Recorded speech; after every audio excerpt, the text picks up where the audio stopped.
At some point in your life, you stopped being afraid of orcas. Maybe it was a documentary. Maybe it was a theme park where one splashed the front row and everyone laughed. Maybe nobody ever told you that you should be afraid in the first place. That was a mistake. Because here's the one fact that changes everything. No animal in recorded history has ever successfully killed an orca in the wild. Not a great white shark, not a sperm whale, not anything. The orca sits at the absolute top of every food chain it has ever entered, every ocean, every coastline, every stretch of Arctic ice, without exception, without challenge, without a single natural predator anywhere on Earth. What we are going to talk about today is not the orca you think you know. We are going to talk about what it actually is, what it is capable of, and why the fact that it has never chosen to hunt you is the most unsettling part of the entire story. The orca, Orcanus orca, is the largest member of the dolphin family. It is not a whale in any meaningful biological sense. It is a dolphin, scaled to a size that should not exist, running cognitive hardware that took millions of years of relentless predatory pressure to build. A mature male reaches 9 meters in length, 6,000 kilograms. His dorsal fin alone stands nearly 2 meters tall, taller than most adult humans. His jaw generates a bite force capable of crushing bone. His top speed in open water reaches nearly 50 kilometers per hour in short bursts, faster than any human swimmer by a margin that makes the comparison meaningless. But none of that is the disturbing part. The disturbing part is what is happening inside that skull. The orca brain has one of the highest encephalization quotients of any apex predator on Earth. But raw size is not what matters here. What matters is a structure called the paralimbic lobe. In most mammals, the limbic system, the region that governs emotion, social bonding, and long-term memory, is a defined, bounded structure. In orcas, it is expanded into an entirely separate lobe, a region found in highly developed form in very few other species on Earth. Neuroscientists examining orca brain tissue have described this region as suggesting a capacity for emotional processing and social awareness that may exceed our own in certain dimensions. Let that sit for a moment. An animal built for killing, with an emotional architecture that may be more sophisticated than ours. What this means in practice: orcas form bonds that last decades. They grieve, they play, they hold grudges, they teach. Every hunting technique an orca knows was passed down deliberately by an older animal, mother to calf, across generations, in a cultural transmission of knowledge that mirrors what humans do with language. And every single one of those techniques is a method of killing something.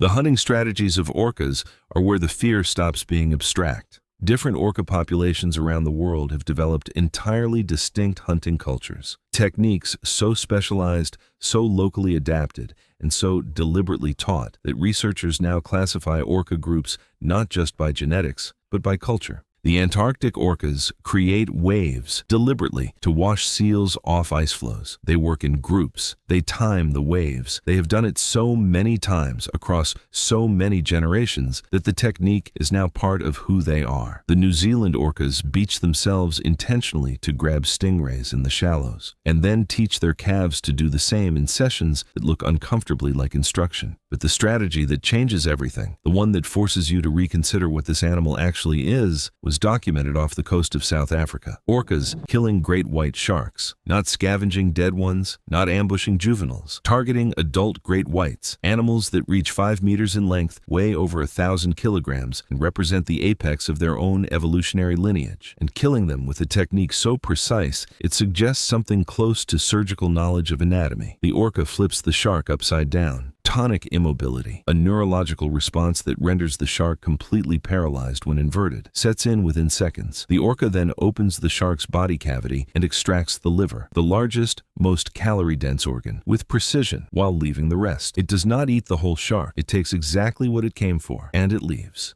2 orcas, nicknamed port and starboard by researchers, identifiable by their collapsed dorsal fins, have been documented doing this repeatedly off the South African coast. When they appear in a region, the great white shark population vacates entirely. Hundreds of apex predators, animals that fear nothing else in the ocean, abandon their territory because 2 orcas are nearby. The apex predator of the ocean clears the water when orcas arrive.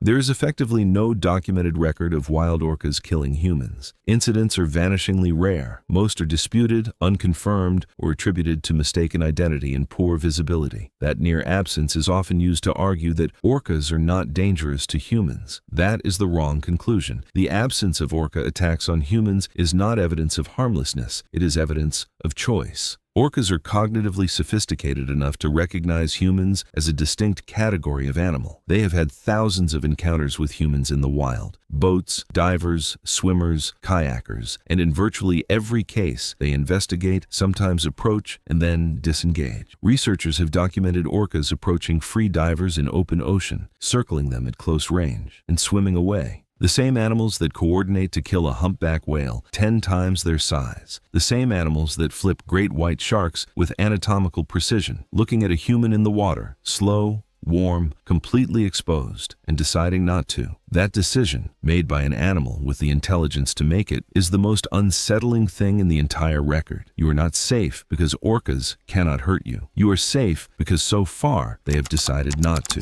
In captivity, that calculation has gone differently. Tilikum was a male orca captured near Iceland in 1983 at approximately 2 years old. He spent the next 33 years at SeaWorld Orlando, the largest orca ever held in captivity at over 5,000 kilograms, performing in shows, breeding extensively, and confined to a tank that represented a fraction of the range he would have covered in a single day in the wild. In 1991, at a marine park in British Columbia, Tilikum and 2 other orcas drowned a trainer named Kelty Byrne after she slipped and fell into the pool. In 1999, a man named Daniel Dukes was found dead in Tilikum's pool at SeaWorld, having hidden in the park after closing. The injuries were extensive. In 2010, Tilikum killed Don Brancheau, a 22-year SeaWorld veteran, one of the most experienced orca trainers in the world, during a live show in front of an audience. SeaWorld's official position for years was that trainer error was a contributing factor.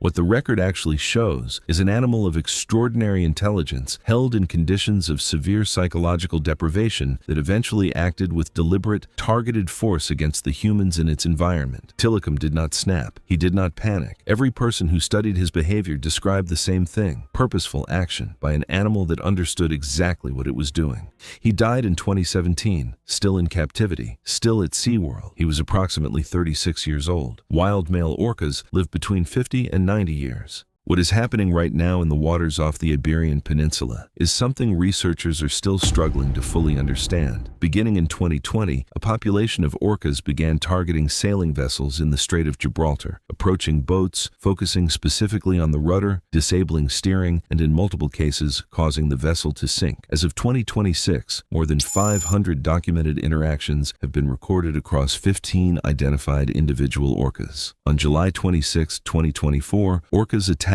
and sank the British sailing yacht Bonhomme William in the Strait of Gibraltar. All 3 people on board were rescued by Spanish Coast Guards. On September 13, 2025, a tourist yacht carrying 5 people was repeatedly struck and sank near the coast of Portugal. All 5 were rescued. On October 10, 2025, orcas sank the French yacht Tifare, 50 nautical miles off the coast of Portugal. No humans have been harmed. The orcas are not attempting to board the vessels. They are not engaging with the people on them. They are targeting the one mechanical component that controls movement, and doing so with enough consistency across individuals and enough variation in technique to suggest the behavior is spreading through the population socially. The leading hypothesis is that it began with a single female, nicknamed White Gladys by researchers, who may have had a traumatic interaction with a vessel. Others in the pod learned the behavior. It spread. It is now documented across multiple orca groups in geographic areas. An orca learned something, taught it to others. They refined it, and now hundreds of animals across an entire region are disabling boats with a precision that leaves marine engineers genuinely unsettled. Not for food, not out of hunger, for reasons we do not yet fully understand.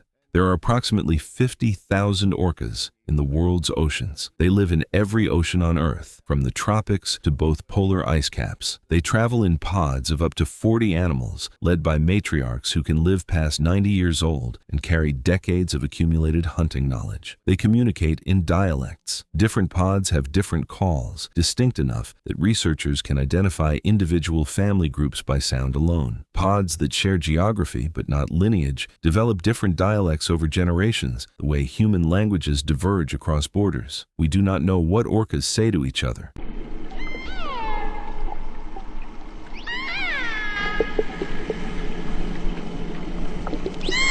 We know they coordinate hunts across distances too great for visual contact. We know they alert each other to prey location, ice conditions, and the presence of boats. We know calves learn calls from their mothers and refine them across years. And we know that the communication is rich enough, varied enough, and culturally transmitted enough that researchers are increasingly reluctant to call it anything other than language. The largest predator in every ocean it enters. No natural enemies. A brain architecture with emotional regions that may exceed our own. Cultural transmission of knowledge across generations. A communication system we cannot decode. And the demonstrated ability, in the wild, in captivity, in documented incident after incident, to choose how it interacts with humans. You learned not to be afraid of orcas at some point. A tank, a documentary, a name that sounds more like a product than a predator. Here is what you were actually looking at: an animal that has been perfecting the act of killing for millions of years, in an environment that punishes every mistake immediately and permanently, surrounded by others of its kind that remember, teach, coordinate, and improve. An animal that cleared great white sharks from their own territory,